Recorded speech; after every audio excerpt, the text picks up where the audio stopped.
ሰላም እንዴት ናችሁ? ዛሬ ክፍል 2 ላውንደሪ ጥገና ነው። አለፈው ክላስ ላይ ኤሌክትሪካል ፓርቶችን አይተናል እያንዳንዱን ማለት ነው እና የላውንደሪ አይነቶችን አይተናል።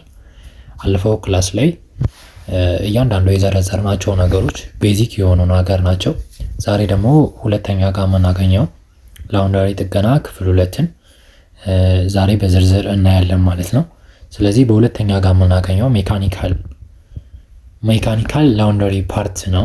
ስለዚህ ሜካኒካል ላይ ምን ይካተታልና እያንዳንዱስ ነገሮች ምን ጥቅም አላቸው የሚለውን በዝርዝር እናያለን ማለት ነው። ስለዚህ ዛንኛው ጋር ዘርዝረን ያቆምነው የመጀመሪያው የሚሆነው ማጠቢያ ሞተር ነው ወይ ደግሞ ዲናሞ። ይሄ ዲናሞ እንግዲህ ኢንፑት 220 ኤሲ ቮልት ይገባለታል። አስታውሱ ኤሲ ቮልቴጅ 220 ቮልቴጅ ይገባለታል ማለት ነው። አቅሙ ደግሞ 60 ዋት አለ። እንደየ ላውንደሪው ይለያያል።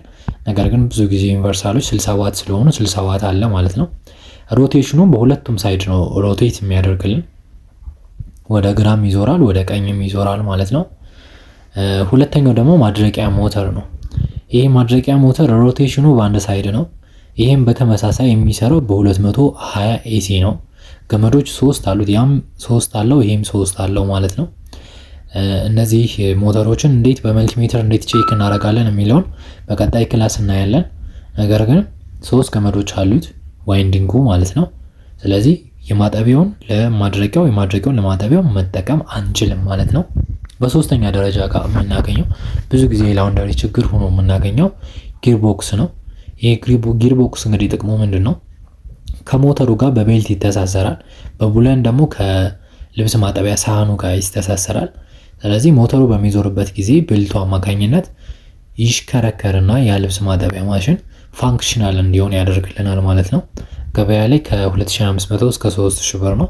ስንሰራው ግን እስከ 4000 እስከ 5000 ብር ሁሉ ልንቀበልበት እንችላለን ማለት ነው።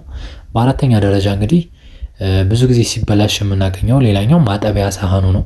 ይሄ ሳህን እንግዲህ ጥርሱ እንደየ ላውንደሪው ይለያያል። የጊርቦክሱ ጥርስና የላውንደሪ የማጠቢያ ሳህኑ ጥርስ ማች ማድረግ አለበት በምትቀይሩበት ጊዜ። ባለ 8 ባለ 12 ባለ 10 የሚባል አለ። ስለዚህ ያ የግድ ማች ማድረግ አለበት ማለት ነው። ስለዚህ ጥርሱ በሚበላበት ጊዜ ሞተሩ እየሰራ ነገር ግን የማሽኑ ሳህን የማይሽከረከር ከሆነ የዛ ጥርስ ወይ ጊርቦክሱ ወይ የሳህኑ ጥርስ ተበልቷል ማለት ነው። በአምስተኛ ደረጃ ጋር የምናገኘው ቅርብ ጊዜ ላውንደሪዎች ላይ እናገኘዋለን። የድሮዎቹ ጋር ግን አናገኘውም ማለት ነው። ፓምፕ ነው። እሱም በ220 ኤሲ ነው የሚሰራው በማግኔቲክ ፊልድ ማለት ነው። ስለዚህ 220 ኤሲ ይደርሰዋል። የቆሻሻውን ውሃ ፓምፕ ያደርግና ቶሎ በፍጥነት እንዲወርድ ያደርግልናል ማለት ነው። ስድስተኛ ደረጃ ላይ የምናገኘው ቺንጋ ወይ ደግሞ ቤልት ነው ማለት ነው። ይሄ ቤልት እንግዲህ ከጊርቦክስ ከሞተር ጋር የሚያገናኝልን ቤልት ነው። ይሄ ቤልት ብዙ ጊዜ ይበጠስና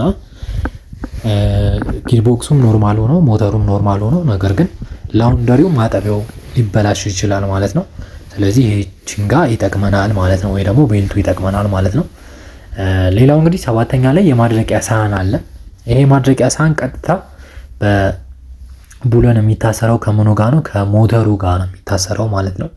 ስለዚህ እሱም እንግዲህ ምናልባት ቡለኑ ላልቶ ሊሆን ይችላል፣ ወይ በሚንገጫገጭበት ጊዜ ጎማው ተሰብሮ ሊሆን ይችላል። የሚበላሽበት አጋጣሚ አለ። ስለዚህ አንደኛው ሜካኒካል ፓርት እሱ ነው ማለት ነው። ስለዚህ እዚህ ሜካኒካል ላይ እስከ 7 ያሉ ነገሮችን ዘርዝረናል። ጊርቦክስ አለ፣ ቤልት አለ፣ ሞተር አለ። እያንዳንዱ ነገሮች በጣም ቤዚክ የሆኑ ነገሮች ናቸው ማለት ነው። አለፈው ክላስ ላይም ኤሌክትሪካል አይተናል። እነሱም መርሳት የለባችሁ። ስለዚህ ሜካኒካል እና ኤሌክትሪካል የሚለው ይህን ይመስላል ማለት ነው። ወደ ቀጣይ ቪዲዮ እናልፋለን።